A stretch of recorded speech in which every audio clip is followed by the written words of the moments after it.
Deep within museum vaults, ancient texts whisper tales of long-lost worlds. These fragile papyrus fragments unlock ancient mysteries. The Westcar Papyrus, a captivating and enigmatic document. It offers a glimpse into ancient Egypt's magic and mystery. Imagine stepping back to King Khufu's court, over 4,500 years ago. The air thick with incense, music, and laughter. Here, the tales of the Westcar Papyrus unfold. These stories reveal the beliefs and practices of ancient Egyptians. The Westcar Papyrus is a cultural treasure trove. Its pages offer insights into their religious and social life. From magical spells to tales of kings, it fascinates us today.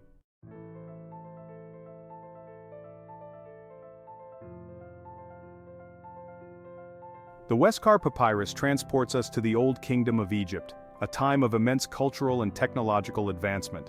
The pyramids, those enduring symbols of Egyptian ingenuity, were already ancient wonders when the tales of the Westcar Papyrus were first recorded.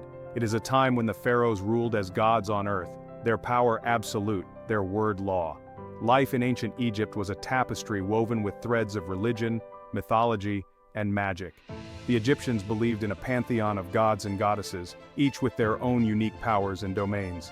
Magic was an integral part of their worldview, a force that permeated every aspect of their lives. The Nile River, the lifeblood of Egypt, flowed through the heart of this civilization. Its annual floods brought fertility to the land, sustaining the people and their crops. The Egyptians viewed the Nile as both a blessing and a source of mystery, its depths teeming with creatures both real and imagined. The stories within the Westcar Papyrus reflect these beliefs and realities, weaving together the mundane and the magical, the historical and the mythical. Through these tales we gain a deeper understanding of the ancient Egyptian psyche, their hopes and fears, their beliefs and values.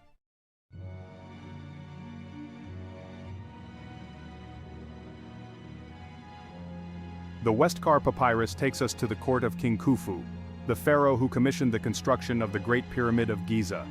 Khufu's reign is shrouded in mystery, his true nature a subject of much debate among historians. Was he a ruthless tyrant, as some accounts suggest, or a wise and just ruler? The stories within the Westcar Papyrus offer tantalizing glimpses into Khufu's court and the characters who inhabited it. We encounter magicians and priests, princes and courtiers, all caught within the web of intrigue that surrounded the pharaoh. The papyrus presents Khufu as a ruler both powerful and vulnerable, a man fascinated by the mysteries of magic and the promise of eternal life. The tales unfold against the backdrop of Khufu's reign, a time of immense ambition and architectural achievement.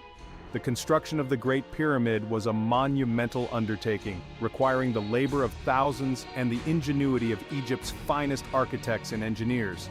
The stories in the Westcar Papyrus, with their blend of magic and realism, provide a unique perspective on this pivotal period in Egyptian history.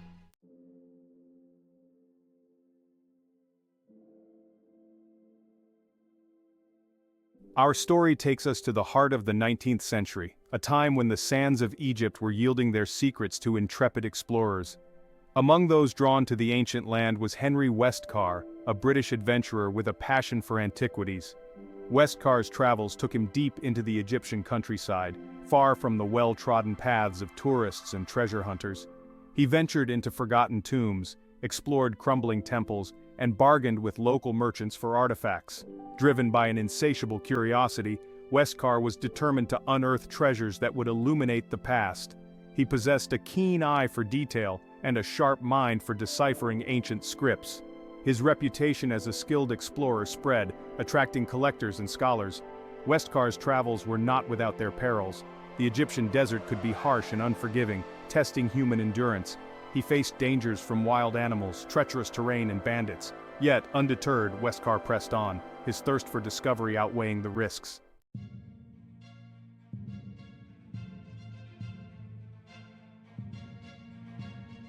The year was 1824, and Westcar found himself in the ancient city of Thebes, a place steeped in history and legend. Thebes, with its towering temples and colossal statues, had once been the capital of Upper Egypt, a testament to the power and grandeur of the New Kingdom pharaohs. Now it lay in ruins, its former glory buried beneath centuries of sand and debris. While exploring the labyrinthine passages of a lesser-known tomb near the Valley of the Kings, Westcar stumbled upon a group of local men engaged in a clandestine activity. They were huddled around a small fire, their faces illuminated by the flickering flames, their voices hushed as they examined something hidden beneath a tattered cloth. Intrigued and sensing an opportunity, Westcar approached cautiously, his hand resting on the revolver tucked into his belt. As he drew closer, he overheard snippets of their conversation. Words like papyrus, ancient and valuable, piqued his interest. The men, sensing his presence, quickly extinguished their fire and scattered, leaving behind the object of their clandestine meeting. Westcar, his pulse quickening with anticipation, approached the discarded cloth and carefully lifted it, revealing a roll of papyrus covered in faded hieroglyphs. The papyrus, fragile with age, seemed to hum with an energy that sent shivers down Westcar's spine. He recognized the hieroglyphs as being considerably older than the more common finds from the New Kingdom. These intricate symbols hinted at a time when the pyramids were still young, and the pharaoh Khufu ruled Egypt. Westcar secured the papyrus, determined to have it translated by skilled Egyptologists. News of Westcar's discovery reached Carl Richard Lepsius, a rising star in Egyptology. Lepsius, captivated by the text, contacted Westcar, eager to examine the papyrus. The circumstances surrounding Lepsius's acquisition remain shrouded in mystery. The Westcar Papyrus made its way to Berlin, becoming part of the Neues Museum's collection. Lepsius translated the ancient text, deciphering its faded hieroglyphs. He realized it was a remarkable document, offering a glimpse into Old Kingdom beliefs and storytelling. However, whispers of its acquisition never died down. Some questioned the legitimacy of Lepsius's claim. Accusations of theft and dishonesty lingered. Despite the controversy, the Westcar Papyrus remains a cornerstone of Egyptological study. Its tales offer invaluable insights into ancient Egyptian beliefs and storytelling. The papyrus stands as a testament to the enduring allure of ancient Egypt.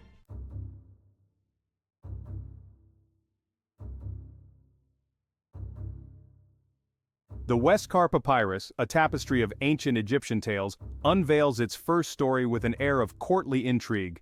We are transported to the court of King Khufu, where his sons, eager to entertain their father, take turns narrating tales of wonder and magic. It is Prince Khafra, destined to become a pharaoh himself, who steps forward to recount the first tale, a story that blends magic, revenge, and the complexities of human relationships. Khafra's tale begins in a time shrouded in the mists of the past, a time when magic was as real as the Nile River that flowed through the heart of Egypt. He speaks of a wealthy man, a man of status and influence who suspects his wife of infidelity. The man, consumed by jealousy and a thirst for revenge, seeks the help of a powerful priest, a man rumored to possess knowledge of ancient and forbidden magic. The priest, a man of wisdom but also of ambition, listens intently as the betrayed husband pours out his heart, his words heavy with sorrow and anger. The priest, sensing an opportunity to both display his power and gain favor with the influential man, agrees to help. He promises to punish the unfaithful wife, using his knowledge of ancient magic to exact a fitting retribution.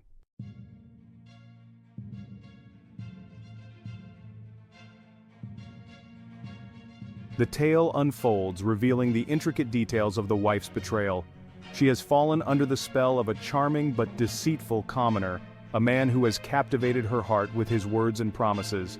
Blinded by passion, and driven by a desire for a different life, she agrees to betray her husband, risking everything for a chance at forbidden love. We see her, a woman of beauty and grace, torn between her duty to her husband and her yearning for a love that promises excitement and adventure. Her heart aches with the knowledge that her actions will bring pain and dishonor upon her family. Yet she cannot resist the allure of her secret love. Her clandestine meetings with the commoner, hidden from the prying eyes of servants and neighbors, are filled with stolen moments of passion and the ever-present fear of discovery. The husband, driven by his suspicions, has his servants follow his wife, their watchful eyes recording her every move. They bring back to him tales of her secret rendezvous, confirming his worst fears and fueling his desire for revenge. His heart, once filled with love for his wife, now burns with the fire of betrayal. Each stolen glance, each whispered word, a searing indictment of her infidelity.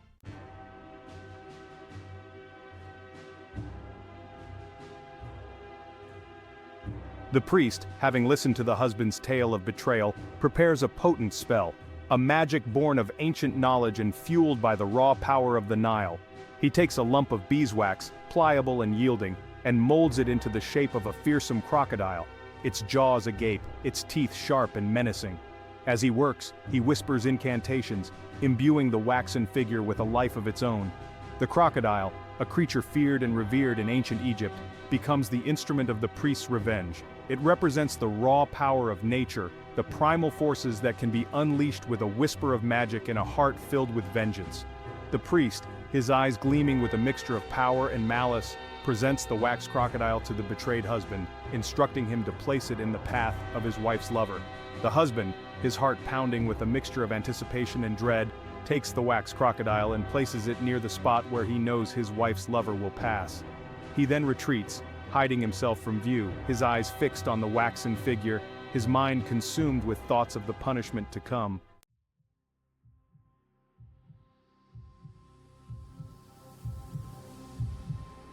As the sun begins its descent, casting long shadows across the land, the wife's lover approaches the spot where the wax crocodile lies hidden. He is oblivious to the danger that lurks in the shadows, his mind filled with thoughts of his beloved and their next secret rendezvous. As he draws closer, the magic of the priest's spell takes hold. The wax crocodile, once inert and lifeless, stirs as if imbued with a malevolent spirit. Its eyes, once dull and lifeless, now gleam with a cold, reptilian intelligence. It lunges at the unsuspecting lover, its jaws snapping shut with terrifying force. The man cries out in terror, but his pleas are cut short as the crocodile drags him down into the depths of the Nile. The husband, witnessing the horrific scene unfold before his eyes, is overcome with a mixture of horror and remorse. The swift and brutal revenge, orchestrated by his own hand, fills him with a profound sense of guilt. He realizes too late that his thirst for vengeance has unleashed a force that he cannot control, a force that has consumed not only his wife's lover, but also a part of his own soul.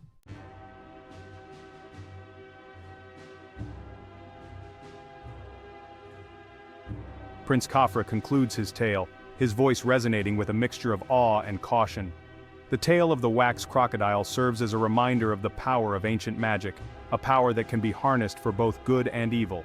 It speaks to the complexities of human emotions, the destructive nature of jealousy and revenge, and the enduring consequences of our actions. The story, though ancient, resonates with timeless themes that transcend time and culture. It reminds us that even in the pursuit of justice one must tread carefully, for the line between righteous anger and blind vengeance is easily crossed. The tale of the wax crocodile stands as a testament to the enduring power of storytelling, its ability to transport us to different worlds, to confront us with moral dilemmas, and to leave us pondering the mysteries of the human heart long after the story has ended.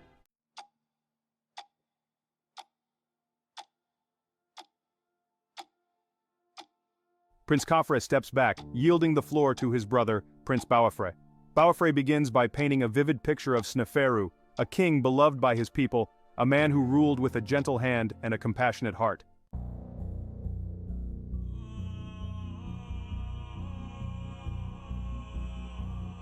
The healers, despite their knowledge and skills, are baffled. Sneferu, his heart aching with helplessness, refuses to give up hope. As fate would have it, a wise sage arrives at Sneferu's court. The sage reveals that the curse is linked to a precious amulet, a talisman of protection that the concubine once wore but has since lost.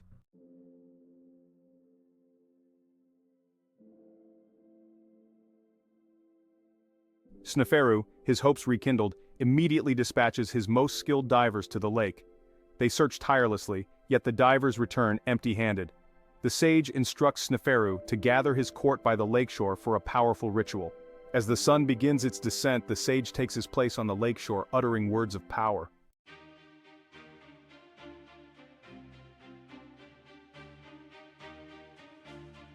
The waters of the lake begin to churn and roil. Slowly the waters recede, revealing the lakebed. There, lying amidst the debris, shines a glimmer of gold, the amulet. Sneferu immediately dispatches a diver to retrieve the lost treasure.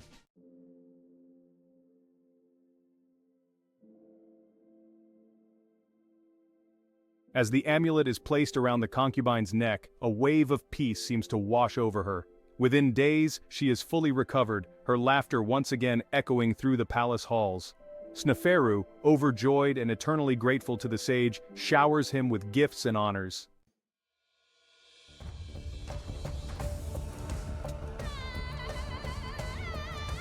The Grand Hall of Khufu hums with anticipation. Prince Baofri steps back, allowing his brother, Prince Harjadef, to take center stage.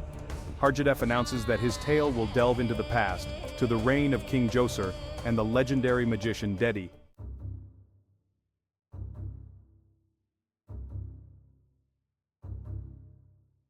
Dedi, his arrival heralded by gasps and murmurs, steps into Djoser's court. Djoser presents him with a series of challenges. For his first feat, Dedi demonstrates his control over the animal kingdom. With a wave of his hand, he summons a pride of lions into the palace.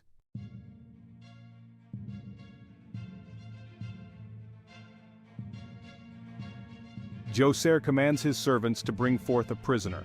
Dedi agrees to the king's request but proposes an alternative demonstration. He requests that a goose be brought to the hall. With a swift movement, Dedi severs the goose's head and then restores it to life.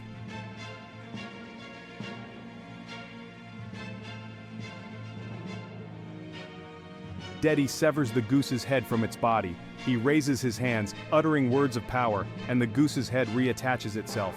Dedi then calls for a bull and performs the same feat. The courtiers watch in stunned silence as the bull's head reattaches itself to its body.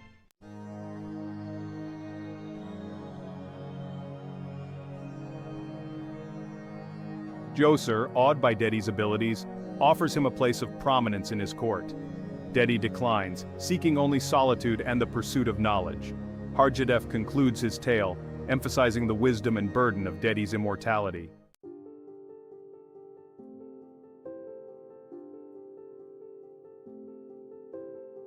The tales of the Westcar Papyrus offer a rich tapestry of meaning. One interpretation focuses on their potential role as subtle critiques of the monarchy. Another interpretation emphasizes the moral lessons embedded within the tales.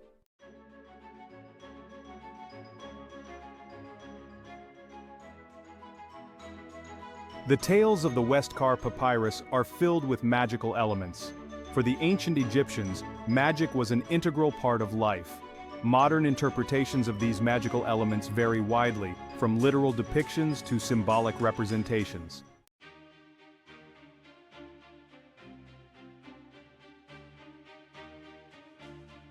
Section 3. The enduring allure of the Westcar Papyrus. The Westcar Papyrus, despite its fragmentary state, continues to fascinate and inspire us centuries after it was first inscribed. Its tales offer a unique window into the hearts and minds of the ancient Egyptians. The papyrus's appeal lies in its ability to transport us to a world both familiar and strange, where magic is real, and kings grapple with human emotions. The stories resonate with universal themes that transcend time and culture. The Westcar Papyrus serves as a reminder of the power of storytelling. It connects us across cultures and millennia, igniting our imaginations.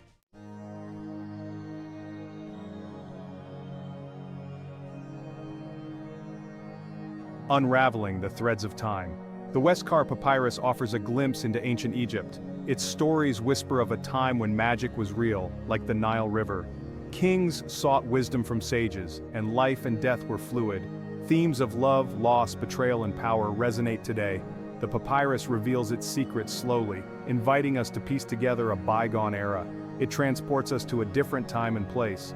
Storytelling connects us across cultures and millennia.